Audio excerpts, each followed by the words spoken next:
今回は旅行中に起きやすい体の不調を乗り切るために、私が旅行にいつも持っていくアイテムを紹介します。旅行に行くといつもと違う環境で過ごすので、体のマイナーな不調が出ることがあると思います。例えば肌が荒れてしまったり、食べ過ぎてお腹が苦しいとかあると思います。でも本当は体のコンディションを気にすることなく旅行を全力で楽しめたら最高ですよね。今回ご紹介するものは正直劇的な変化が期待できるというよりは、私自身がなんとなく調子よく過ごせるとか、持っていると安心するというものが多めです。そんな感じでゆるくご紹介していきます。肌管理、むくみ対策、お腹の調子ケア、ヘアケアとテーマ別にお話ししていきます。まずは肌管理についてです。お肌の調子は普段から皆さん気になる点ではないかと思います。フライト中の肌の乾燥、旅行先の乾燥した空気、あと排気ガスなどの空気汚染、あと夜更かし、いろんな危機にさらされています。そんな環境が変わりやすい旅行で、私がいつも持って行っているものがこちらです。まず一つ目が、こちらは他の動画でも何度か紹介したことがあるバーツビーズのレスキューオイントメントです。虫刺され、怪我、乾燥といろんな用途に使えるマルチバームになるのですが、私は乾燥肌対策として軟膏を指に少しだけのせて、乾燥が気になる場所にポンポンと塗っています。もう一つがスティックタイプのマルチバームです。今お見せしている2つはどちらも韓国のブランドのもので、以前9点のメガ割りで買いました。9点以外でも各ブランドのものが Amazon とかいろんな通販で購入できると思います。このスティックタイプのいいところは、手とか指とかを使わないで直接気になる箇所に塗れるところです。旅行中って常に清潔な手でいられるわけではないので、直接塗れるのはすごく助かります。特に飛行機に乗るまでの間ってパスポートとかチケットを他の人に手渡しで見せたり、保安検査場を通過してきた荷物をまた棚の上に乗せたり、座席の下に入れたりと結構手が汚れやすいなと思っていて、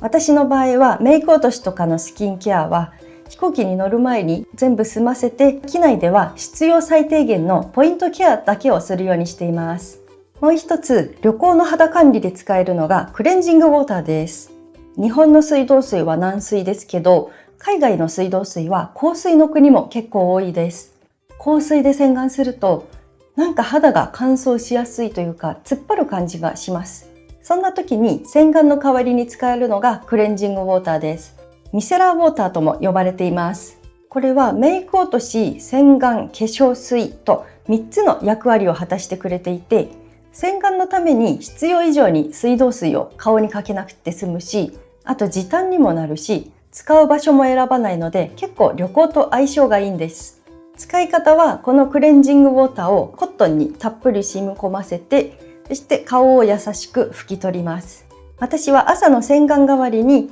クレンジングウォーターを使っています。もし夜にメイク落としをしたいときは、メイクがコットンにつかなくなるまでコットンを交換しながら繰り返し拭き取っていきます。今私が持っているこちらはチャコットのもので Amazon で購入しました。最近は薬局でも複数のメーカーのものを見かけるようになりました。ヨーロッパなんかはこのクレンジングウォーター、ミセラーウォーターという名前で薬局でニベアとかビオデルマをはじめいろんな種類のものが売られているので、旅行先によっては現地調達してもいいと思います。次がむくみ対策です。飛行機に乗ると足がむくむし、夜にビールを飲めば顔がむくむし、でも旅行中は写真もたくさん撮るから、できればむくみから解放されたいですよね。そこで私が持っていくものがこちらです。一つ目がカッサです。足がだるかったり、朝起きて顔がむくんでるなという時にカッサが一つあると心強いです。スキンケアとかの後に気になる部分をカッサで優しくマッサージすると、私はすっきりした感じがして、個人的には気分転換にもなっています。ただ使っている時に力が強すぎたり、皮膚との摩擦があるとシミとかたるみにつながるので、オイルを使ったり、あと服の上から当てたりするように気をつけています。こちらがヘアブラシのような形のカッサで、髪を溶かすような感じで頭皮をマッサージしていきます。あとふくらはぎとか体もほぐすことができます。こちらのカタツムリタイプはスマホとか画面を見すぎて目が疲れたなという時に眉間をぐーっと押して使っています。こちらの形は主にスキンケアの後とかにオイルを顔とカッサに塗って顔全体を優しくマッサージしています。そしてこの細長いタイプはピンポイントでつぼ押しとかに使えます。そしてもう一つがこのお茶です。これはリモエというブランドのノンカフェインのお茶です。ピンク色の方が柚子とかハイビスカスとかが入った酸味がある味で、こちらのオレンジ色の方がかぼちゃとか小豆が入った香ばしさがある味になります。ハイビスカスやかぼちゃ、あと小豆とかが使われているお茶は私自身は飲んだ後にすっきりする感じがします。そしてこのお茶の便利なところがお湯じゃなくても水出しで飲めるという点です。旅行先でいちいちお湯を沸かさなくてもミネラルウォーターのペットボトルの中にこのティーバッグを入れておいてごくごく飲むこともできるので旅行先で助かっています。ただ旅行中はお茶をガブガブ飲んでトイレが近くなるのもちょっと嫌なので、私の場合は味が濃いめの食事をとった日の夜とかに飲むことが多いです。ノンカフェインなので夜に飲んでも安心です。そして次がお腹の調子のケアです。旅行に行くとき、皆さん結構お腹を下さないように気をつけるっていうのはいろいろ対策していると思うんですけど、逆に便秘になってしまうとか、あとついつい食べ過ぎてお腹が苦しいなんていうこともあると思います。そこで私がお腹の調子を整えるために持っていくアイテムがこちらです。一つ目が黄体酸です。20代までは黄体酸を飲みたいなんて思ったことなかったんですけど、30代になってからこの薬が必要になる場面がたびたび出てくるようになりました。主に脂っこいものを食べてちょっとお腹がもたれているなという時に飲むんですけど、黄体酸を飲むとお腹の中がスースーというかひんやりしますよね。それを感じると個人的には安心感があります。そしてパッケージもコンパクトで持ち運びに便利なので必ず旅行に持っていく常備薬になっています。次が酵素サプリです。こちらも先ほどお茶で紹介したリモエの酵素になります。旅行中ってついつい食べ過ぎてしまうことが多いですよね。私は食べ過ぎちゃったなーという日に食後の習慣として飲んでいて、お守り感覚で持ち歩いています。酵素について詳しくここで説明はできないのですが、気になるという方はネットで調べていただくと良いかと思います。このリモエの酵素サプリは梅味とあとラズベリーレモン味があって、どちらも味がすごく美味しいんです。以前は韓国の別のブランドのものを飲んでいたのですが、このリモエの酵素を買ってみたら味が圧倒的に美味しかったので、最近はずっとこのブランドを買っています。ちなみに酵素は熱に弱いと言われているので、ぬるめのお湯とかお水で飲むのがいいそうです。最後がヘアケアです。いつもカメラに映る私の髪の毛がボッサボサなので、どこまで説得力があるかわかりませんが、一応髪の毛にも最低限気を使っています。旅先の気候によっては湿度がすごく高かったり、あとシャワーの水が硬水だったりと、髪の毛も旅行中にうねうねとかキシキシとか不調を起こしやすいんですよね。そこで私が旅行に持っていく髪のコンディションを整えるアイテムがこちらです。一つ目は使い慣れたシャンプーやトリートメントです。一番髪がキシキシしてくるのが海外の香水のシャワーの水と、あとホテルの備え付きのシャンプーを使った時です。たまに運がいいとホテルのシャンプーも自分の髪質と合うっていうこともありますが、大抵は持参する使い慣れたシャンプーとかコンディショナーの方が断然洗った後髪のコンディションがいいんですよね。そして私のおすすめですが、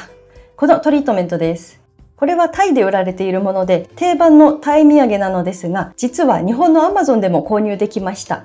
このトリートメントを使うと、とにかく洗った後髪がしっとりまとまる感じがします。しかもこのパウチ、容量たっぷりでセミロングだと 2,3 回に分けて使うことができるのでコスパも良いです。ここに Use After Chemical Treat って書いてあるので、本当は髪を染めたりパーマとかした時に使うものなのかなと思いますが、私は普段のシャンプーの時に使っています。これまではタイ旅行に行った時に多めに買っていたんですけど、今後は私も Amazon で買おうかなと思います。そして次がアベダのパドルブラシです。昔は旅行にはホテルのアメニティのような小さいブラシしか持っていかなかったんですが、このパドルブラシを使ってみたら、もう小さいブラシでは物足りなくなってしまいました。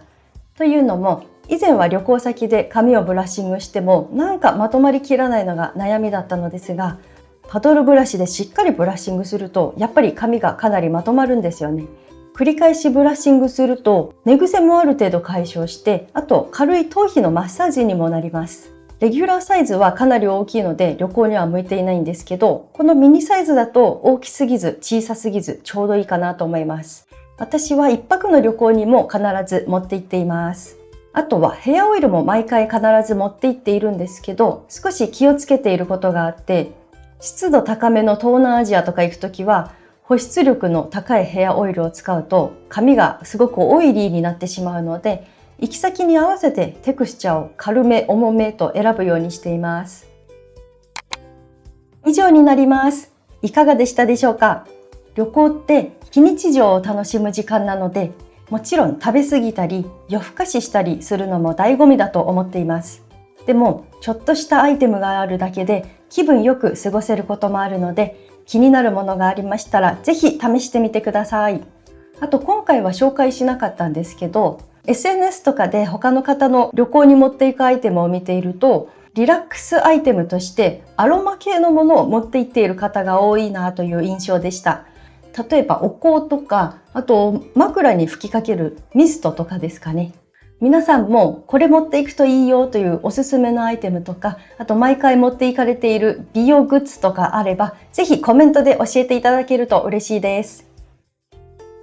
このチャンネルでは年に数度の旅行を糧に日々生き延びる私が、旅にまつわる情報やパッキングのコツ、あとは旅行の Vlog など発信しています。私と同じように頻繁には旅行へは行けないけど、常に次の旅行を考えながら日常を過ごしたいという方は、ぜひチャンネル登録をよろしくお願いします。